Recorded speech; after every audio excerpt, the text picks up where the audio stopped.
Hey, welcome to part 2 of my Disney Princess Zodiac sign series. Snow White is a Libra.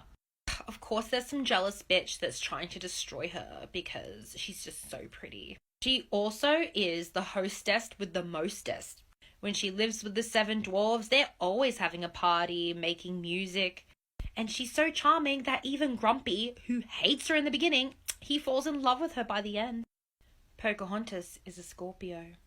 Pocahontas loves to take risks. She's jumping off a cliff, she's paddling down rivers to God knows where. While she's incredibly free-spirited, she's also very connected to her roots. The cyclical nature of life and death and ancestors is very prominent in this film. And while the film isn't very explicit about this, this is about the death and the destruction of one civilization in order to start a new one. And with Pluto ruling Scorpio and the United States of America coming to the end of their Pluto return, debts must be paid. Merida is a Sagittarius. Could it be any more obvious? She has the equipment to be a Sagittarius. And she is not alright with being raffled off into marriage. She is free and wild like her flaming red hair. But just like most Sagittarians, she makes a big mistake and she has to go on this long journey in order to correct it and to see the light.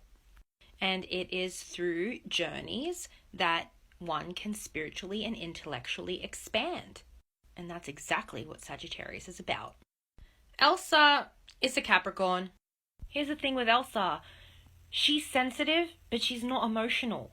She feels things so deeply, but she never shows it, and everyone thinks she's some psychopath. But she's just really misunderstood. And like all Capricorns, they're burdened at a very young age. Her parents die, and then she has to take on the role of CEO of her entire kingdom.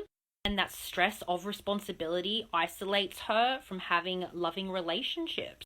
Also, Capricorn is peak winter season. Belle is an Aquarius. She is a nerd. She's incredibly intellectual. She loves to read books, and the entire town thinks she's crazy. She's strange. She's odd. And of course, an Aquarius doesn't have a specific taste in men, and she falls in love with the ugliest of them all. And she seems to really enjoy being isolated up there in the mountain in that castle with that huge library. And Ariel is a Pisces.